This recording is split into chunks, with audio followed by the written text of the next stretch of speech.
Welcome back. Discussion को आगे बढ़ाते हैं। जुबैर साहब, मुनीब साहब जिस तरह कह रहे हैं कि एस्टैब्लिशमेंट इस हुकूमत को एज ऑफ नाउ बोझ नहीं समझ रही है। डिलीवरी पे बात हो सकती है, नकवी साहब का तो आपने ही हवाला दे दिया कि कोलैप्स होने की ये बात भी कर दी गई है, लेकिन बोझ नहीं है ये हुकूमत। मैं हैरान हूँगा कि अगर ऐसी बात है। It is all about delivery. हुकूमत होती किस लिए है? अगर डिलीवरी नहीं है और हो भी नहीं सकती है अगले 10 साल भी, बकौल Mohsin Naqvi who represents the establishment, I am sorry, that is the way I take it. अगर वो रिप्रेजेंट करते हैं एस्टैब्लिशमेंट का व्यू पॉइंट और वो कहते हैं डिलीवरी हो भी नहीं सकती है इस तरह से, तो फिर ये तो बड़ा जुल्म और ज्यादती है कि जी ये चलता रहेगा। बस चलता रहेगा किसके लिए? हाँ, अगर आप कह रहे हैं कि हुक्मरानों के लिए चलता रहेगा तो ठीक है, सकता है। और ये भी हो सकता है कि 5 साल, अगले 2.5 साल के आदमी वो 6 साल, 5, 7 साल और चलता रहे। बट इसी इज तरह इट से फेयर? क्या निजाम को, मेरा ख्याल है हमारा एज एन एनालिस्ट हमारा रोल ये भी है कि हम सिर्फ ये ना बताएं कि सोच क्या है, हमें अपनी सोच भी तो बतानी चाहिए। क्या ये चलना चाहिए? But that is the key question that I like to hear from Munif, कि भाई क्या ये चलना चाहिए? डिलीवरी में आगे पीछे नहीं, collapse is a strongest word and till to date he has not taken back those words. और बिल्कुल सही है। उन्होंने ये जी, मैं Munib wants to respond to this. Munib साहब जी, जी, क्या ऐसे चलना चाहिए? जुबैर साहब पूछ रहे हैं। जुबैर साहब को मैं अर्ज करूंगा, मेरे नजदीक तो ये निजाम ऐसे बनना भी नहीं चाहिए था ना। मेरे नजदीक तो मैंडेट जिसका है उसको मिलना चाहिए। मेरे नजदीक तो किसी की हुकूमत ना इंटरवेंशन से, ना अदालतों से ना जानी चाहिए, ना आनी चाहिए। मेरे लिए तो सब बुनियादी बात वो है ना, that is the bed rock या फाउंडेशन आप कह सकते हैं किसी आर्गुमेंट का। दूसरी बात ये है, देखिए कि जो मोहसिन नकवी साहब ने फरमाया है, एक तो उनके एड्रेसी शहबाज शरीफ साहब नहीं थे। जहां पर भी एड्रेस किया गया वहां पर भी कोई ऐसी सेंस ऑफ अर्जेंसी नहीं है। जितनी भी बातें हमारे चंद दोस्तों ने कही कि जी कोई टाइम लाइन दे दी है या कोई मीटिंग हुई है उसमें टाइम मांगा गया है, ना ही ऐसी कोई मीटिंग हुई है, ना ठीक। ही ऐसी कोई टाइम लाइन है। ये भी मैं आपको खबर दे रहा हूँ। तीसरी बात जो मोहसिन नकवी साहब ने फरमाया है उसकी वो काफी हद तक वजाहत दे चुके हैं। We can not expect him to come up again on television screen and saying कि जी वो मेरे से गलती हो गई थी। उन्होंने ऐसी जो बात की वो थोड़ा सा, मैं अब आपको ये ठीक। एक मोहतात अंदाजे से कह सकता हूँ कि थोड़े से वो कैरिड अवे हो गए थे।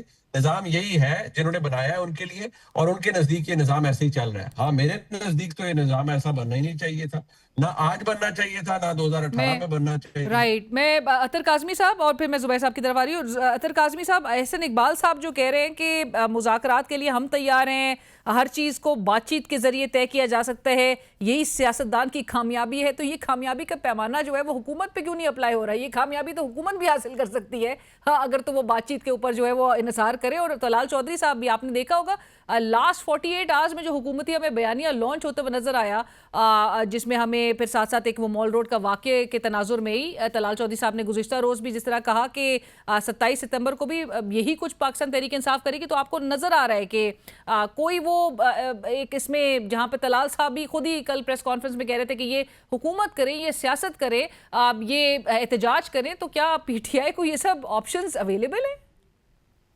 देखिए, बिल्कुल अवेलेबल हैं जी, सारे ऑप्शंस उनको अवेलेबल हैं। अब तो अकबर एस बाबर साहब को इमरान खान साहब ने पैगाम भी भिजवा दिया है। तो मुझे तो नई उम्मीद नजर आ रही है। मेरे ख्याल में अकबर एस बाबर जो है वो पार्टी को इकट्ठा भी कर लेंगे और पार्टी की सियासत भी हो जाएगी, बातचीत भी हो जाएगी और सारा सिस्टम बिल्कुल ठीक हो ठीक जाएगा। अब रहेगा। मुनीब साहब क्या कह रहे हैं, मैं तो उस पर बिल्कुल यकीन नहीं करता। जुबैर साहब जो कह रहे हैं मेरे लिए काबिल एहतराम है, लेकिन आज तक कभी इनको किसी यूथ या एआई कॉन्फ्रेंस पे बतौर गवर्नर भेजा गया है अमेरिका? क्यों हम इनकी बात को संजीदगी से लें? तो मेरे ख्याल में जो हुकूमत कह रही है, जो तलाल साहब कह रहे हैं, जो मोहसिन नकवी साहब कह रहे हैं, वो बिल्कुल ठीक है और मैं अपने दोनों दोस्तों से बिल्कुल एग्री नहीं करता। जुबैर साहब, 2014 में मुझे क्लियरली याद है कि जब मैं आप उस वक्त नून लीग का हिस्सा थे और एहतजाज के हवाले से वही सिनारियो नजर आ रहा था इस्लामाबाद में, सड़कों पर जो है वो पाकिस्तान तहरीक इंसाफ, ताहिरुल कादरी साहब के वैसे मैं वर्कर्स। एक बात जी कहूँ, जी। जुबैर साहब को कोई क्यों भेजेगा? जुबैर साहब कोई पढ़े लिखे आदमी तो थोड़े ही हैं, वो कोई दुनिया से बाहर, उन्होंने थोड़ा कोई माइक्रोसॉफ्ट या किसी बड़ी कंपनी में काम किया होगा। वो गवर्नर साहब ने किया होगा, उन्होंने एआई के समिट में उन्हें भेज दिया है। गवर्नर साहब को ज्यादा पता होगा, जुबैर साहब को थोड़ी पता।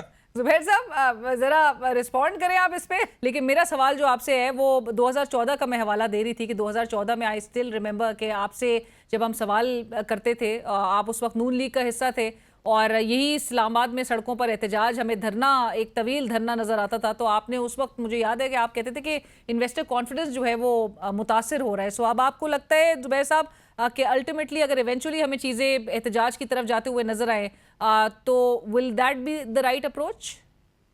इन्वेस्टर कॉन्फिडेंस तो जाहिर सी बात है, 2014 में मैं तो उस वक्त प्राइवेटाइजेशन मिनिस्टर था, मुझे तो डायरेक्टली उससे ताल्लुक था। तो जाहिर है जब कोई गोरा आ नहीं सकता था इस्लामाबाद में, पूरा का पूरा आपको पता है कॉन्स्टिट्यूशन एवेन्यू पर धरना था, तो इन्वेस्टमेंट तो बात की बात थी। इन्वेस्टर कॉन्फिडेंस तो धरनों के बगैर या एहतजाज के बगैर भी नहीं है ना।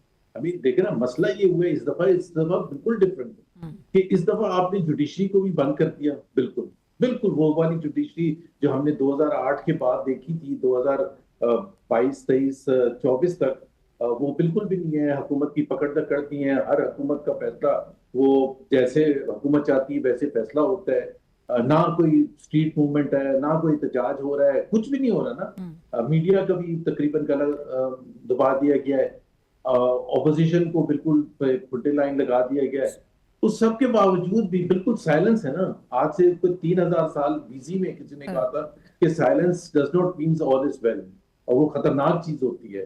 तो वो जो साइलेंस ये चाहती थी, ये समझती थी ये हुकूमत कि जी हम सबको चुप करा देंगे तो फिर तरक्की होनी शुरू हो जाएगी और इन्वेस्टर आने शुरू हो जाएंगे, वो नहीं हुआ। बिकॉज उसके जो फंडामेंटल्स होते हैं, जब तक आपकी डिलीवरी नहीं होगी, जब तक आपकी एहलियत नहीं होगी, आप में कैपेसिटी नहीं होगी, और वो सबको नजर आ रहा है कि नहीं है आप में कैपेसिटी, तो उस वक्त तक कोई भी नहीं आएगा, कोई इन्वेस्टमेंट करने के लिए नहीं आएगा। And the numbers show that. देखो ना, हर किस्म का तजर्बा करके देख लिया, SIFC बना के देख लिया, बोर्ड ऑफ इन्वेस्टमेंट को फिर फैसला किया गया कि उसमें जम कर दिया जाए। SIFC इतना हाई पावर्ड वो है, प्राइम मिनिस्टर उसको चेयर करते हैं, उसके बावजूद पाकिस्तान की तारीख में इतनी कम इन्वेस्टमेंट सिचुएशन कभी भी नहीं थी।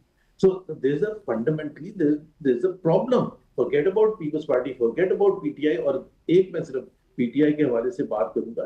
देखिए 8 महीने हो गए, एक जो मर्जी आपने उसको कह लें इमरान खान को, द रियलिटी इज आप उसको डॉक्टर्स को नहीं मिलने देते, आप उनकी बहनों को नहीं मिलने देते, आप इतना इनडिफरेंट एटीट्यूड हो गया कि वो तो चले, और बात है कि आर्टिफिशियल इंटेलिजेंस और यूथ की कॉन्फ्रेंस लीड करने गवर्नर बलूचिस्तान जा रहे हैं। I mean, that just shows what kind of a thinking exists in the government. कि कौन जा रहा है AI, और मुझे तो I don't want to offend anyone, but does he even know AI का मतलब क्या है? वो एक स्पीच रीड करेंगे तो वो पता चल जाएगा सबको। I mean, इस तरह से अगर मामला चलाने हैं तो चला लें। राइट, बट जुबैर साहब ये जरूर बताएं कि जो 8-9 माह से जिस तरह की अगर स्ट्रिक्टनेस या चोक किए हुए हैं, मुलाकातें, उनके तक एक्सेस, इसमें पीटीआई की तरफ से कितना कंट्रीब्यूट किया जा रहा है? पीटीआई की इसमें कसूर जो है वो कितना है? क्योंकि एक प्रेशर क्रिएट करने में बज़ाहिर तो पाकिस्तान तहरीक इंसाफ बहुत ज़्यादा इस वक्त इनकॉम्पिटेंट नज़र आ रही है, एक नाकाम नज़र आ रही है,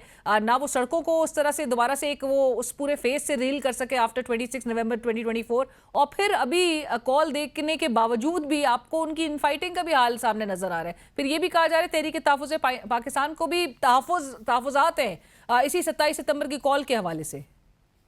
देखिए, एक तो इसमें कोई दो राय नहीं है कि पीटीआई हैज फेल्ड टू मतलब create the kind of opposition जो कि होनी चाहिए। ठीक। और पीटीआई की अपनी इन फाइटिंग भी एक मतलब कोई एक लाफेबल चीज है कि आप पब्लिक में आके एक दूसरे को एक्यूज कर रहे हैं, और सीरियस एक्यूजेशंस हैं जो कि बड़े आसानी से अवॉइड की जा सकती है। All someone has to respond is कि हमारा पार्टी का इंटरनल मामला है और हम पब्लिक में नहीं बात करेंगे। बहुत आसान होता है, बहुत ही आसान होता है। तो PTI as a political party तो बिल्कुल फंक्शनल नजर ही नहीं आ रही है, और उसकी बहुत सी जो भी वजूहात है वो एक अलग डिस्कशन है।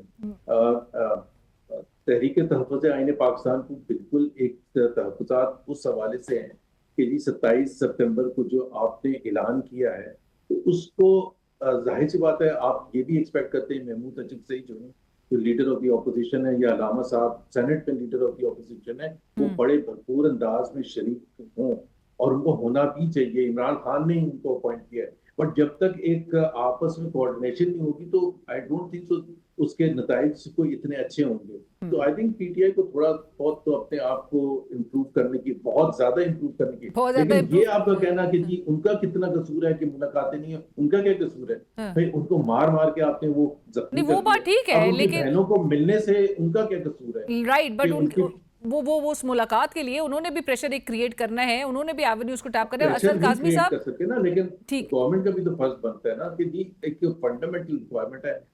ह्यूमन राइट ऑर्गेनाइजेशंस, दुनिया भर की ह्यूमन राइट ऑर्गेनाइजेशंस, दूसरे लोग, इंडिपेंडेंट एनालिस्ट, इस चीज को तो ये हुकूमत एक वक्त आएगा ये सबसे ज्यादा रिग्रेट ये बस- चीज करेंगे कि हाँ।